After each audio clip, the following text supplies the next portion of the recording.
Welcome बच्चों, हम solve कर रहे हैं विज्ञान भारती फर्स्ट कक्षा 6 अभ्यास कार्य पुस्तिका। बच्चों, ये हमारी लेटेस्ट सेशन की बुक है 2024-25 की। आप पिछले ईयर की बुक्स के भी वीडियोस देख सकते हैं या आप इस वीडियो को भी देख सकते हैं।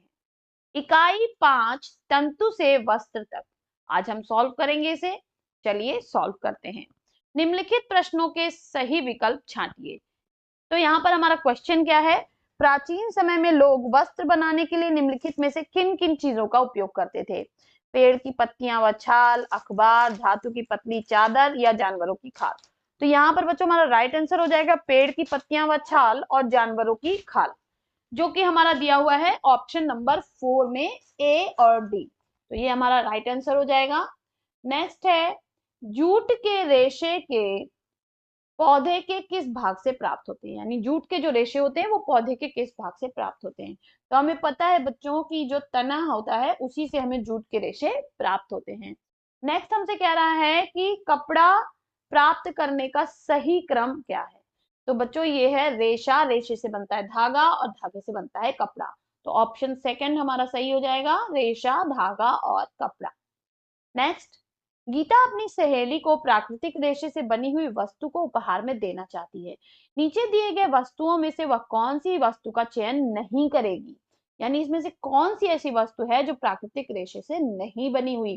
तो जूट का बैग जूट से बनता है, जो कि प्राकृतिक रेशा है। ऊनी शॉल ऊन से बनेगी, वो भी प्राकृतिक रेशा है। सिल्क की साड़ी सिल्क से बनेगी, वो भी प्राकृतिक रेशा है।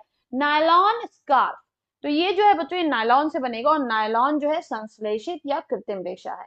तो हम ऑप्शन पे टिक लगाएंगे, ऑप्शन नंबर 4। नेक्स्ट कह रहा है सूती वस्त्र बनते हैं। तो सूती वस्त्र किससे बनते हैं? ऊन से, जूट से, रेशम से या कपास से? तो राइट आंसर हो जाएगा बच्चों कि कपास से। सूती वस्त्र किससे बनते हैं? कपास से।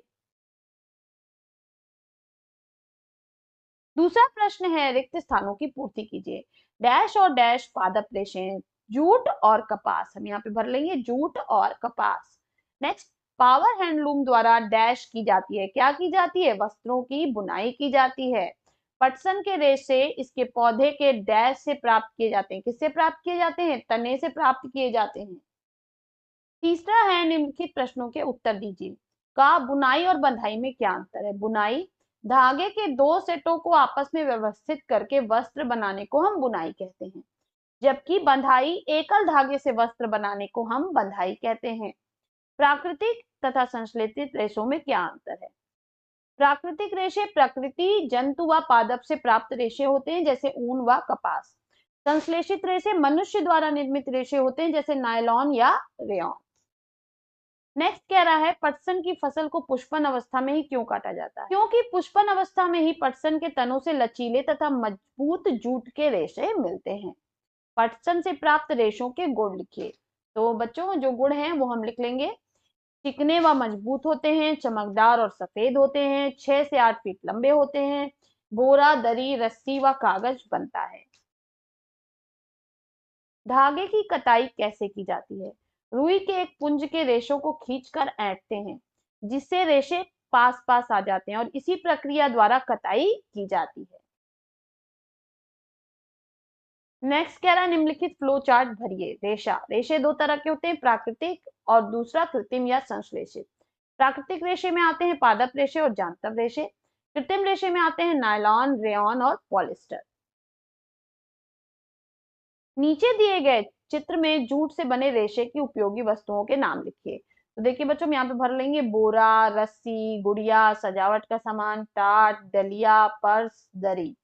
आप इसके अलावा भी कुछ भर सकते हैं। नेक्स्ट कह रहा है, नीचे दिए गए रेशे पौधे के किस भाग से प्राप्त होते हैं?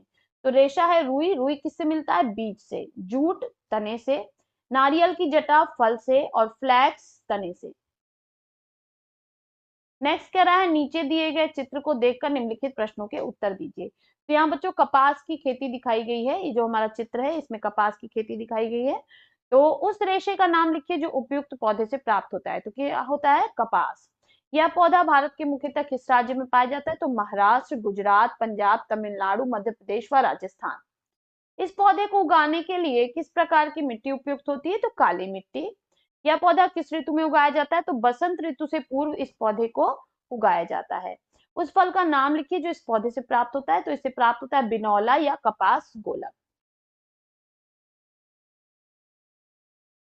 नेक्स्ट कह रहा है निम्नलिखित संकेतों की सहायता से दी गई वर्ग पहेली को हल कीजिए। तो बच्चों यहाँ पर हमें संकेत दिए हैं। पहला नंबर बाएं से दाएं हमें भरना है। पौधे से प्राप्त रेशा है, तो यहाँ पर हम देखेंगे स लिखा हुआ है, तो हम यहाँ पे भर देंगे कपास। नेक्स्ट कह रहा है धागे से वस्त्र बनाने की विधि। तो यहाँ पे बच्चों इसका हुआ था, तो हम इसको यहाँ पे लिख देंगे बधाई। नेक्स्ट हाथ से प्रचलित कताई में उपयोग होने वाली युक्ति क्या है? तो चरखा है। और यहाँ ऑप्शन में देखेंगे हम थर्ड नंबर पे, देखिए र लिखा हुआ था, तो हमने यहाँ पे बना दिया चरखा। नेक्स्ट है जूट से बनी वस्तु। तो हमें यहाँ पे देखना पड़ेगा क्या है। तो देखिए यहाँ पे रा लिखा हुआ था, तो हमने लिख दिया बोरा। नेक्स्ट कह रहा है रेशे से धागा बनाने की प्रक्रिया। तो इसको हम कताई कहते हैं, और यहाँ पे देखिए हमारा आ गया कताई। यहाँ पे हमारा आ गया कताई। एकल धागे से वस्त्र बनाने की प्रक्रिया, तो बुनाई। तो हम यहाँ पे भर लेंगे बुनाई। पटसन के पौधे से प्राप्त तना, तो जूट होता है, और यहाँ पे देखिए जूट दिया हुआ, तो हमने भर लिया जूट। संश्लेषित रेशा है, तो यहाँ पे ला दिया हुआ था, तो हमने भर लिया नायलॉन। तो क्या हो गया हमारा नायलॉन। इस तरह से बच्चों हमारा ये चैप्टर भी समाप्त होता है। फिर मिलेंगे नेक्स्ट वीडियो में एक और लेसन के साथ। तब तक के लिए पढ़ते रहिए, आगे बढ़ते रहिए। बाय बाय बच्चों।